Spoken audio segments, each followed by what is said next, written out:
How's it going, YouTube? This is Skul, and welcome to my video game pickups video for the month of March 2019. I got a lot more than I expected this month, so I honestly don't know where to start, which I guess is the case with most months, huh? Guess I'll just go right to left. My left. You know how that works. Okay, so I'm going to start out with this. So this is Fix-It Felix Jr. for the Sega Genesis. And I'm sure a lot of you who have seen Wreck-It Ralph know exactly what this game is. And you might be wondering, Skul, Wreck-It Ralph came out in 2012. What's it doing on the Genesis? Well, this is an actual cartridge that will play on my Genesis, and I have played it, and I've gotten quite a few high scores. This game's just so fun, and it looks and plays just like in the movie. But anyway, this is called a homebrew. I'm sure most of you probably know what homebrew means, but for those of you who don't, basically somebody has created code to make this game, well, you could make any game you want, but they made this game specifically for the Sega Genesis, and then somebody else found a, they put it onto a cartridge, like a real cartridge. There's Fix-It Felix Jr. So anyway, long story short, I watched a My Life in Gaming video, no it wasn't, it was GameSack, of showing off some things that you could use with a Sega Genesis EverDrive. I don't have an EverDrive, I probably will never get an EverDrive for any system, but they pointed out that EverDrives are really good for playing homebrew games on your consoles. So I saw that Fix-It Felix Jr. was one of those games they showed off, and I wondered if somebody had, actually put it on a dedicated cartridge. They had. I went to eBay, picked this up, it came with the case and the game, and now I got that for the Genesis, and I absolutely love it. Let's see. I got 2 3DS games this month. I decided to pick these up because I forget exactly why, but I'm on a Square Enix high. I've been playing Square Enix games for the past few months now, and I just feel like I need to get more. And I remembered these 2 games had released on the 3DS a few years ago. Bravely Default and Bravely Second End Layer. I have a friend who's obsessed with these games, who's obsessed with Square Enix games in general, and when these first came out, he was going on and on about them and how I gotta play them. I always said, okay, I'll play it someday. Finally decided to pick them up. Bravely Second was on sale at Best Buy for like 10 bucks, and Bravely Default I was able to get on eBay for like 20. Not bad considering they were once $40 games. And they're actually really sought after, so that was awesome.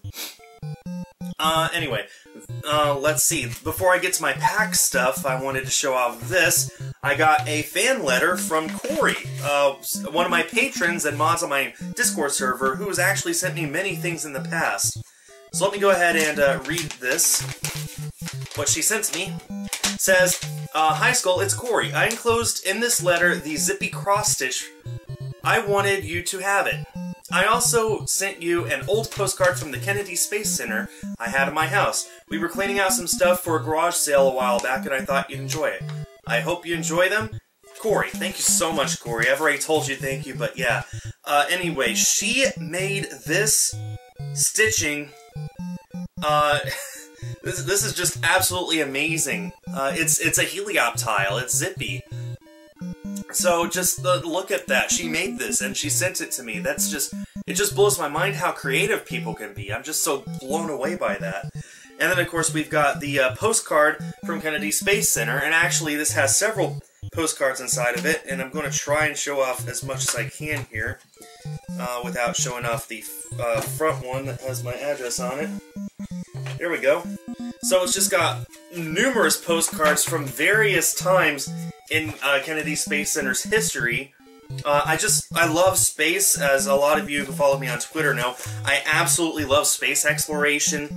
And just thank you so much, Corey, for sending this to me. I just love all of this stuff. I love any fan mail that you guys send my way. And now we get to my PAX pile. So, speaking of fan mail, I'm going to actually show this off first. There went that. This is a beautiful picture that a fan gave to me at PAX. I went to PAX East this past weekend, and a fan gave this to me while I was there. I met probably a dozen fans while I was there. It was just such a great event. I really wish I could tell you all about it, but anyway. Look at this, isn't this amazing? Anyway, and there's a note on it. It says, "Hey Skul, I'm a big fan of Splatoon and your YouTube videos. You were the first Splatoon YouTuber I ever watched, and I was so happy to see you were coming to PAX East. Thank you for all the happy days you brought me. Stay fresh." From Kumaquat Jean. Thank you so much. I love all the art that you guys ever send me. It just blows me away. And I'm very happy that I was able to meet you and get this in person. I'll cherish that forever. Thank you so much. Let's see. We got a Nintendo Minute cap.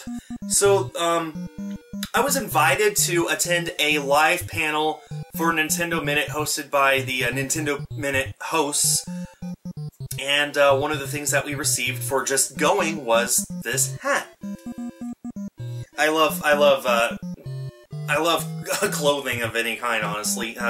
Commemorative clothing for events or for things, and I can't remember the last time I got a commemorative hat for something like that.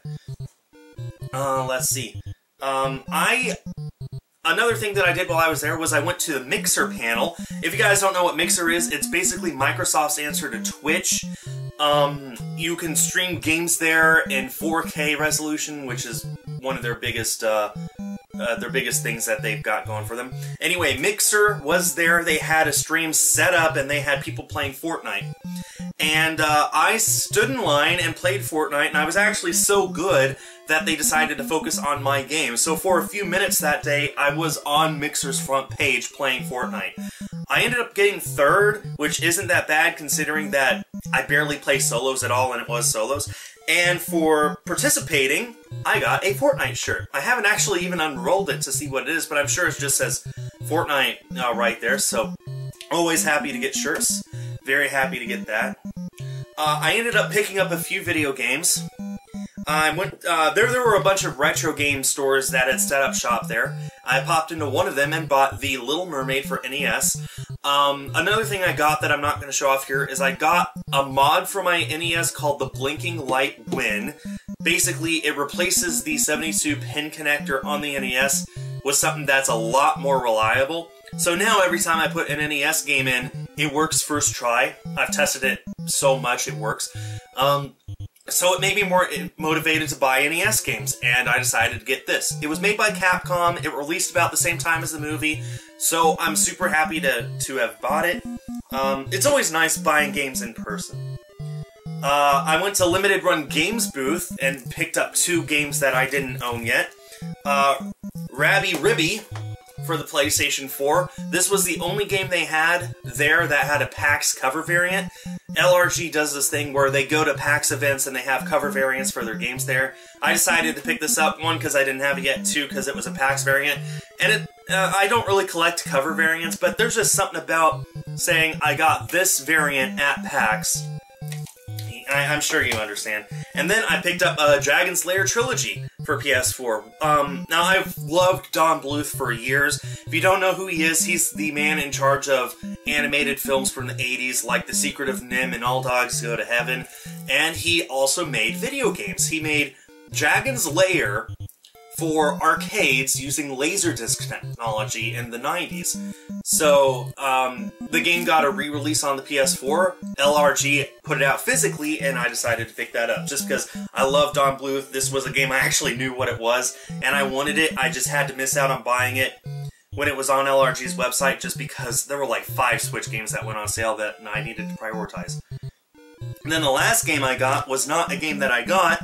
I brought Drake of the 99 Dragons with me to PAX, and I showed this off a few months ago. You might remember I told you that I bought it because the Angry Video Game Nerd made a video talking about it. It might be hard to see, but right there where I'm pointing, that's James Rolfe's signature. James Rolfe is the guy who created and portrays the Angry Video Game Nerd. He was there Saturday and Sunday doing autographs. I got to stand in line and give this to him and say, I bought this because of you, you're going to have to sign it for me, you're responsible. And he was more than happy to sign it. Such a good guy. If you ever get the chance to meet him, I highly recommend you do. Speaking of meeting people, this is my Saturday badge for PAX East. And on Saturday, there were just tons of things I got to do, but every single thing I got to do was a highlight. But the last thing I got to do that day was stand in line for 4 YouTubers who you may or may not have heard of and get their signatures on this. 407, I Am Wildcat, Smitty, and Big Jiggly Panda. If you don't know who they are, you might at least recognize the name Vanoss. He is one of the many people in this group of friends who make videos. I've been fans of theirs for years, honestly. I probably watch Wildcat videos more than anyone else's on YouTube right now. I got to get their signatures, I got to get a selfie with them, got to talk with them a little bit. It was just really, really great. Definitely a dream come true. They were so enthusiastic, too. The line was supposed to only last for 2 hours. It lasted for 4 because they took their time talking with everyone who came through, and none of us minded. Really great guys. Let's see. And then, of course, the main reason to go to PAX is to play games. And I've got all sorts of games here. Okay, no, this is just another thing, advertising Mixer. We got all sorts of games here that I demoed and decided to take back business cards or little things to show off. Let's see. So I got to play this game called Candle Cabra? I don't think this is the one I played. But there were some NES homebrew games that I got to play, and this is one of the postcards they gave me. This looks right. Full Quiet. This was the NES game that I got to play. It's a homebrew game for the NES, just really, really cool. So I'll definitely, if you guys are interested in that, go ahead and check it out. Full Quiet or Haunted Halloween 86. Those are just homebrew NES games, so go Google those if you want more information. Also, this was a Switch game that Sagasi was just addicted to the whole time. A Dual Hand Disaster Tracker. This is a split-screen game, but you control both screens. Left stick for left screen, right stick for right screen. You gotta just pay attention to both, work together, doing 2 completely different things. It makes for an intense and addicting game. And this is just another business card for that. I've got a little pin here for Full Quiet. just like a little, this is probably the size of my thumb. I got, this is a badge for Nintendo Minute. They gave us the hat and the badge. And then, Nintendo, of course, was there, and if you showed up and gave them a QR code on your phone to your My Nintendo Rewards account, then you would get My Nintendo points, and they would give you 2 more badges. And, let's see, the only other things I got at PAX here are these Splatoon 2 themed cups that Sagasi gave me, and she also gave me this. Skyward Sword, I don't even know what to call this. This is art of some kind. There's a certificate of authenticity. It's called a laser cell, apparently. None of us know what this is, but it is, you know, it's beautiful. She didn't want it, so she gave it to me. She also had a Super Scope for the Super Nintendo that she wanted to give me, but it wouldn't fit in my luggage, so that's what I got at PAX. Sorry for wasting your time with all that. Just wanted to get through it. Alright. Let's see here. I ended up buying a PS1 game off of eBay, Spider-Man. Now, the reason I got this is because it hit me one day. I remember playing this game long, long ago when the PS1 was in its prime. My cousin had this game, played it a ton, I looked it up to make sure it was this, and I ended up getting it. It's the greatest hits version, but I don't really care. I figure, you know, if I want to get the Black Label version, I can get that later on. But I remember loving this game. I think I was on a high after watching Spider-Man Into the Spider-Verse for the first time. Great movie, by the way. I also ended up picking up Final Fantasy III for the Super Nintendo, which is really 6. Look that up if you want to know more about that story. But I'm on a Square Enix high. I'm on a Final Fantasy high. So after playing 7 and starting 9 on the Switch, I just really wanted to get more Final Fantasy games. I got this, and it looks beautiful on my Super Nintendo with the OSSC. Oh man, such a great game. I can't wait to keep playing through that. I just need to prioritize other games first. I really need to make it so I only play through one RPG at a time, so I don't start 100 and then stop them all just because I'm overwhelmed. Okay, let's go through my Switch games, because there are a lot. So, what we have here are, let's see, I believe I got this with one of my $5 gift certificates from Best Buy. April is my last month with GCU, by the way, so I'm going to be picking up way fewer Switch games from now on. I have a ton pre-ordered, though, so I can still get the 20% off, but after April, I'm going to spend way less money on Switch games. Anyway, so I got $5 off this, and it was on sale at Best Buy, so it came out for like $15-20. America's Greatest Game Shows, Wheel of Fortune and Jeopardy! I love game shows. Game show games are sort of hit and miss. I haven't actually played that yet, so try it out. This one, I know for a fact, is terrible. Ark Survival Evolved. This is, no joke, probably one of the worst games on the Switch. I think that the worst is WWE 2K18. But this is a really, really close second. The game is just incredibly poorly optimized for the Switch. I think in handheld mode it gets down below 360p. They just had to make so many sacrifices to get the game to run on the Switch. It looks terrible. I think that the gameplay is slow as well, so yeah, it's just not good. Another game I got $5 off, The Blob 2. This I ended up getting, Voas, I don't know how to pronounce that, Vos. I ended up actually buying this last year, but I imported it from Asia. And then right after I imported it, they announced that it would be coming out here. So I decided, okay, I'll wait for it to go on sale, then I'll pick this up, sell my Asian version. This never went on sale, and I just sort of gave up. I figure if I only have a month or two left in my GCU, I should probably get it now before I run out of my 20% discount. So I ended up buying this, trading in my Vos game to the local retro game store, and I'll show you what I got there later in exchange. Then I also got Yoshi's Crafted World. I haven't played this yet, it's actually still in the shrink wrap, but I can't wait to. This looks like a beautiful game. Yeah, just really, really great. And then I imported this from Asia, World of Final Fantasy Maxima. I actually ordered this long ago before I was on my Final Fantasy high. This release is exclusive to Asia. I think it's exclusive to Southeast Asia, like Hong Kong area, stuff like that. Not even Japan. So if you want a physical copy of World of Final Fantasy Maxima for the Switch, you have to import it. So when it went for sale, I imported it. It arrived, super happy to have it. Then there we go. And there are all of my limited print games. Just got tons and tons this month. Including Pixel Junk Monsters 2 from Limited Run Games. This was the 4th game they ever released. But it's been I think it's been 9 months since I ordered this. The story is, they sold it, and then, their thing is they try and include all the DLC on the cartridge as much as possible, but the developers just refuse to release the DLC in a timely fashion. So when finally all the DLC was released, the game had already been sold out for 6 months plus. Then they had to order the cartridges from the manufacturing plant, then they had to arrive, then they had to ship them out.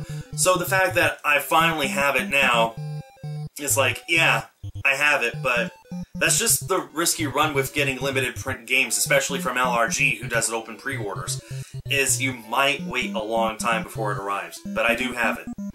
Also got in Dust and Elysian Tale. I just love this cover. That is such a cute little guy. Look at him. Haven't played it yet, but I can't wait to. This I have played. Yooka-Laylee. I ordered this a long time ago. A lot of people got their copies already, but I ended up ordering this along with, I think, Dust. I think I ordered these two together in the same order, so I had to wait longer for both games to be ready. But it's finally here. Super happy to have it. And if you want Yooka-Laylee physically, you can actually go to Best Buy right now and buy it from their store. What Best Buy did is they ordered 5,000 copies from Limited Run Games and sell it through their store. So LRG still has exclusive publishing rights on it, it's just Best Buy bought the games from LRG to sell in their stores. If I had known that, I would have just waited for the Best Buy thing to go on sale, but hey, at least I got it now, so it doesn't matter. We got a 2-pack from LRG here, Outlast and Outlast 2. They're both horror games, and I don't really have any interest in ever playing them, but they're necessary for the collection. Cosmic Star Heroine, which just looks like a really nice, stylized game. And it's super heavy, because inside there's, like, an instruction manual. This thing is thick. It's like as thick as my passport. Let's see. And then the most recent, LRG game I've received, Shantae and the Pirate's Curse, which is probably the one that I'm most happy to have gotten this month. I love Shantae, super happy LRG has been publishing the games physically. I really wish I could get this for the PS4, but it's expensive. And they just announced Shantae 5 is coming out later this year, can't wait for that. If you guys haven't played Shantae games yet, you are missing out. Those are some of the best indie games I've ever played. Let's see, I got one more game from Play Asia, East Asia Soft this month. Reverie, Sweet As Edition. That is their 4th release, I believe. Yep, it's their 4th release for the Switch. And then I got my first game in from Strictly Limited Games, Fox and Forest. So this is the 5th? No, this is the 4th limited print company that I have received, or that they have fully released Switch games for. We've got Limited Run Games, Super Rare Games, East Asia Soft, now Strictly Limited Games, and then we also have 3 others that have at least sold games that are ready to, that will eventually be shipped to us. Red Art Games, Special Reserve Games, and Warned Collectors, and there's plenty more on the way. If you're going to collect everything on the Switch, it is not going to be fun, but you know what? At least Fox and Forest came out. I love foxes, they're my favorite animal. This game is a 2D side-scroller platformer in the style of Sega Genesis games. Like, it looks like it and feels like it could be on the Genesis.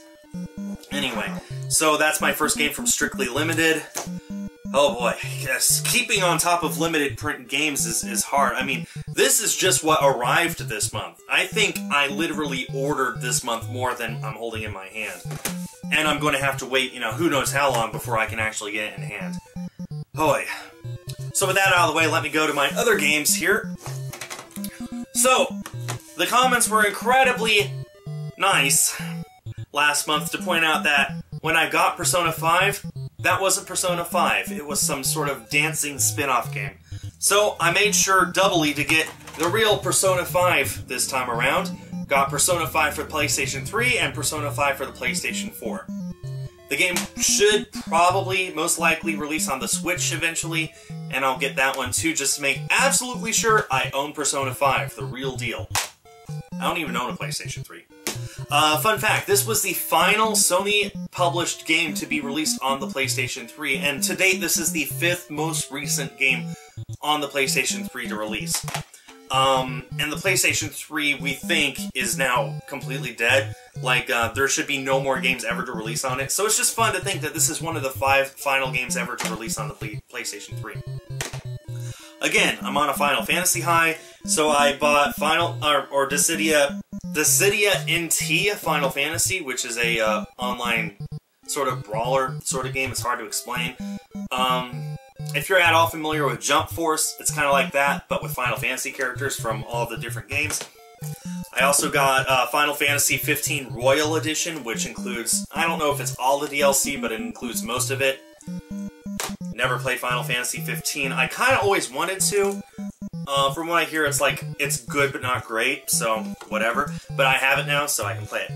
Then I got 2 LRG games in the mail from them. Pixel Junk Monsters 2.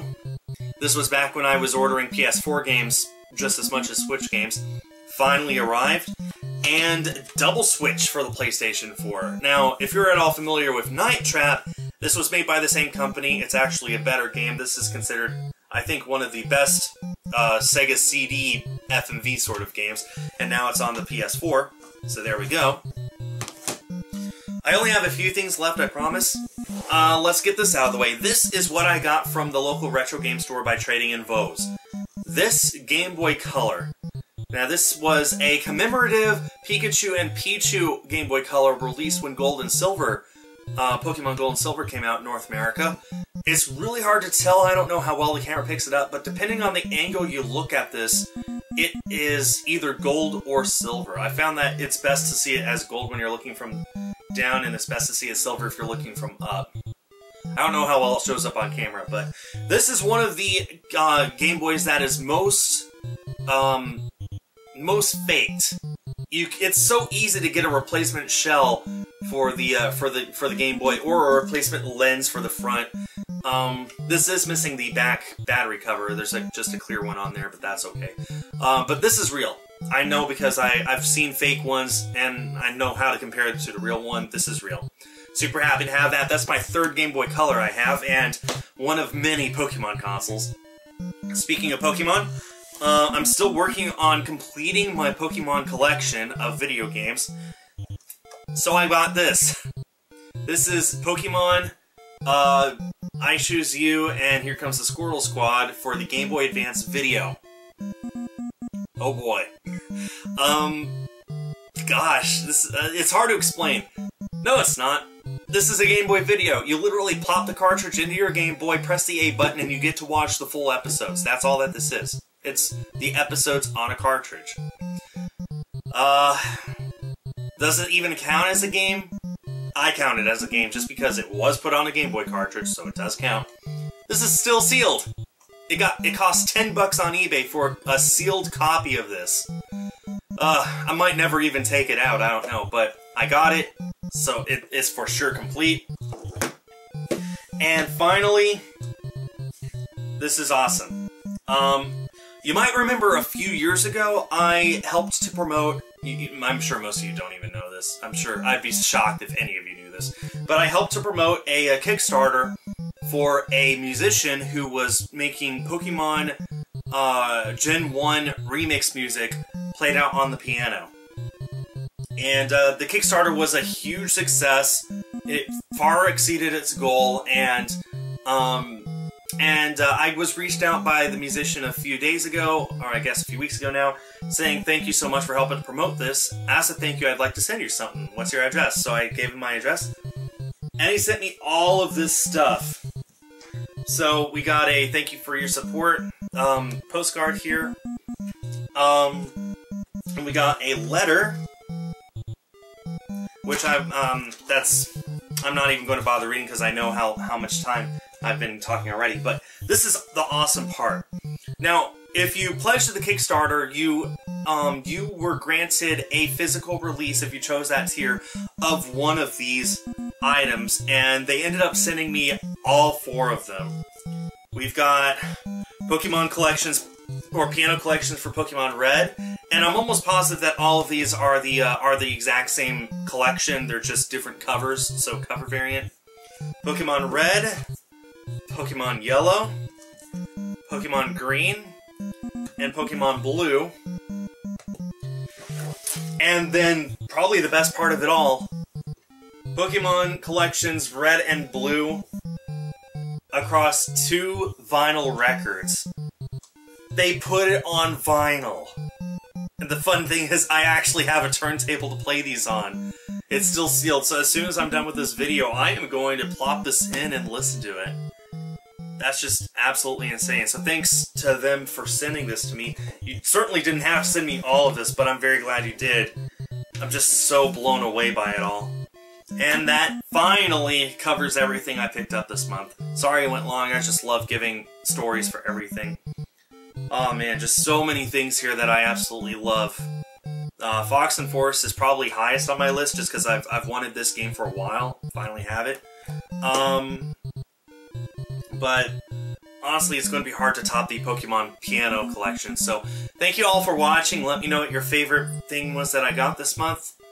Be sure to pick up my shirt if you haven't already, and I'll talk to y'all later. See you next month.